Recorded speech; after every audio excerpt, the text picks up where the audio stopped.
ನಮಸ್ತೆ ಸ್ನೇಹಿತರೆ.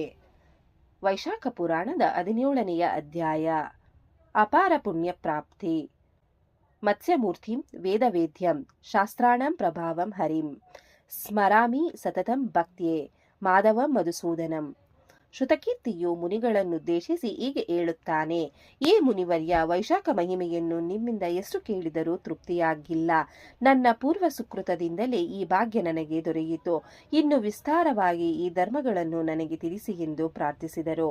ರಾಜನಿಂದ ಪ್ರಾರ್ಥಿತನಾದ ಶ್ರುತದೇವರು ಈ ಸಂದರ್ಭದಲ್ಲಿ ಪ್ರಸಂಗವೊಂದನ್ನು ಹೇಳಿದರು. ಪಂಪಾ ತೀರದಲ್ಲಿ ಶಂಕನೆಂಬ ವಿಪ್ರನಿದ್ದನು. ಅವನು ಸಂಚಾರಾರ್ಥವಾಗಿ ಗೋದಾವರಿ ತೀರದ ಅರಣ್ಯ ಪ್ರದೇಶಕ್ಕೆ ಬಂದನು. ಅಲ್ಲಿ ಬೇಡನೊಬ್ಬನು ಅವನನ್ನು ಹೊಡೆದು ಹಿಂಸೆ ಮಾಡಿ ಕಾಮಂಡಲ, ಪಾದರಕ್ಷೆ, ಛತ್ರಿಗಳನ್ನು ಕಸಿದುಕೊಂಡನು. ಸೂರ್ಯನ ತಾಪದಿಂದ ಬಳಲಿದ ಬ್ರಾಹ್ಮಣನು ಮುಂದೆ ಸಾಗಿದನು. ಆಗ ವ್ಯಾಧನಿಗೆ ಅವನ ಮೇಲೆ ಕೃಪೆ ಬಂದು ತನ್ನ ಹಳೆಯ ಪಾದರಕ್ಷೆ ಕೊಟ್ಟನು. ಬ್ರಾಹ್ಮಣನು ಅವನನ್ನು ಆಶೀರ್ವದಿಸಿ, ವೈಶಾಖದಲ್ಲಿ ಪಾದರಕ್ಷೆ ದಾನ ಮಾಡಿದ ನಿನಗೆ ಪುಣ್ಯ ಲಾಭವಾಗುತ್ತದೆ ಎಂದು ಹೇಳಿದಾಗ, ನಿನ್ನ ವಸ್ತುಗಳನ್ನು ಅಪಹರಿಸಿದ ನನಗೆ ಪುಣ್ಯ ಹೇಗೆ ಬಂದಿತೋ? ನೀನು ವೈಶಾಖ ಮಾಸದ ಬಗ್ಗೆ ಹೇಳಿದಿರಿ, ಆ ಬಗ್ಗೆ ನನಗೆ ವಿವರವಾಗಿ ತಿಳಿಸಿ ಎಂದನು. ಬ್ರಾಹ್ಮಣನಿಗೆ ವ್ಯಾಧನ ಮಾತುಗಳಿಂದ ಸಂತೋಷವಾಯಿತು. ವೈಶಾಖ ಮಾಸದಲ್ಲಿ ಮಾಡಿದ ದಾನಫಲ ಕೂಡಲೇ ದೊರೆಯುತ್ತದೆ. ನೀನು ನನಗೆ ಹಳೆಯ ಪಾದರಕ್ಷೆ ಕೊಡುವ ಬುದ್ಧಿ ಬಂದುದೇ ಪುಣ್ಯ. ಇದರಿಂದ ನಿಮ್ಮ ವಿಪ್ರಪ್ರೀತಿಯಾಗುತ್ತದೆ. ಯಜ್ಞ, ದಾನ, ತಪಸ್ಸುಗಳಿಂದ ಲಭಿಸುವ ಪುಣ್ಯ ನಿನಗೆ ಸಿಕ್ಕಿದೆ. ವೈಶಾಖ ಧರ್ಮವನ್ನು ಆಚರಿಸಿದವನು ಯಾವ ತೀರ್ಥಯಾತ್ರೆಯನ್ನು ಮಾಡುವ ಅಗತ್ಯವಿಲ್ಲ.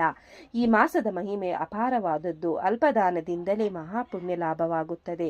ನಿನಗೆ ಬೇಗನೆ ಶ್ರೇಯಸ್ಸು ದೊರೆಯುತ್ತದೆ ಎಂದನು. ಆಗ ಅಲ್ಲಿಗೆ ಸಿಂಹವು ಹುಲಿಯೊಂದನ್ನು ಅಟ್ಟಿಸಿಕೊಂಡು ಬಂದಿತ್ತು.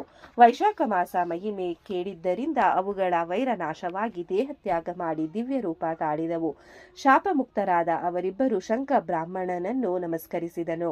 ಶಂಕ ಬ್ರಾಹ್ಮಣನಿಗೆ ಆಶ್ಚರ್ಯವಾಗಿ, ನೀವು ಯಾರು? ನಿಮ್ಮ ನಡುವೆ ವೈರ ಬಂದ ಕಾರಣವೇನು ಎಂದು ಕೇಳಿದನು. ಅವರು ಆಗ ತಾವು ಮತಂಗ ಮುನಿಯ ಮಕ್ಕಳೆಂದು ದಂತಿಲ, ಕೋಹಲರೆಂಬ ತಾವು ಶಾಪಗ್ರಸ್ತರಾದೆವೆಂದು ಹೇಳಿದರು. ವಿದ್ಯಾಸಂಪನ್ನರಾದ ಅವರಿಬ್ಬರು ತಂದೆಯ ಮಾತಿನಂತೆ ವೈಶಾಖ ಧರ್ಮವನ್ನು ಆಚರಿಸಲಿಲ್ಲ. ಅವರಿಬ್ಬರು ಅಹಂಕಾರದಿಂದ ವೈಶಾಖದಲ್ಲಿ ಬಾಯಾರಿದ ಜನರಿಗೆ ನೀರನ್ನು ಕೊಡದೆ ಯಾವ ಧರ್ಮ ಕಾರ್ಯವನ್ನೂ ಮಾಡಲಿಲ್ಲ. ಇದರಿಂದ ತಂದೆಯು ಅವರನ್ನು ಶಪಿಸಿದನು. ಶಾಪ ವಿಮೋಚನೆಗಾಗಿ ತಂದೆಯನ್ನು ದಂತಿಲ, ಕೋಹಲರು ಪರಿಪರಿಯಾಗಿ ಬೇಡಿದರು. ಕಾಡಿನಲ್ಲಿ ನಿಮ್ಮ ದರ್ಶನ ಹಾಗೂ ವೈಶಾಖ ಧರ್ಮ ಶ್ರವಣದಿಂದ ಪಾಪ ವಿಮೋಚನೆಯಾಗುತ್ತದೆ ಎಂದು ಮತಂಗ ಋಷಿಗಳು ನುಡಿದರು. ದೈವಯೋಗದಿಂದ ಅವರಿಗೆ ಶಾಪ ವಿಮೋಚನೆಯಾಯಿತು. ಹೀಗೆ ತಮ್ಮ ಪೂರ್ವಜನ್ಮ ವೃತ್ತಾಂತವನ್ನು ತಿಳಿಸಿದ ಅವರಿಬ್ಬರು ಶಂಕ ಬ್ರಾಹ್ಮಣನಿಗೆ ವಂದಿಸಿ ತಂದೆಯ ಬಳಿಗೆ ಹೋದರು. ಶಂಕ ಬ್ರಾಹ್ಮಣನು ವ್ಯಾಧನಿಗೆ ಈ ಘಟನೆ ತಿಳಿಸಿ ವೈಶಾಖದ ಮಹಿಮೆಯ ಹಿರಿಮೆಯನ್ನು ಹೇಳಿದನು. ಆಗ ವ್ಯಾಧನಿಗೆ ಜ್ಞಾನ ಉಂಟಾಗಿ ತನ್ನ ಶಸ್ತ್ರಾಸ್ತ್ರ ತೊರೆದು ಶಂಕನಿಗೆ ನಮಸ್ಕರಿಸಿ ಸದ್ಬುದ್ಧಿಯನ್ನು ಹೊಂದಿದನು. ಎಂಬಲ್ಲಿಗೆ ವೈಶಾಖ ಮಾಸ ಮಹಾತ್ಮೆಯ 17ನೆಯ ಅಧ್ಯಾಯ ಮುಗಿಯಿತು.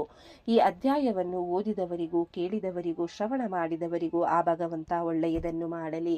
ಓಂ ನಮೋ ಭಗವತೆ ವಾಸುದೇವಾಯ ನಮಃ. ಧನ್ಯವಾದಗಳು ಸ್ನೇಹಿತರೆ. ವಿಡಿಯೋ ನೋಡಿಕ್ಕೆ ಎಲ್ಲರಿಗೂ ಧನ್ಯವಾದಗಳು. ನಿಮಗೆ ಈ ವಿಡಿಯೋ ಇಷ್ಟ ಆಗಿದ್ರೆ ಪ್ಲೀಸ್ ಒಂದು ಲೈಕ್ ಮಾಡಿ. ನೆಕ್ಸ್ಟ್ ಇನ್ನು ಜಾಸ್ತಿ ವಿಡಿಯೋ ಹಾಕ್ತೀವಿ. ಹಾಗೆ ನಿಮ್ಮ ಫ್ರೆಂಡ್ಸ್ಗೆ ಶೇರ್ ಮಾಡಿ ಮತ್ತೆ ಸಬ್ಸ್ಕ್ರೈಬ್ ಮಾಡಿ.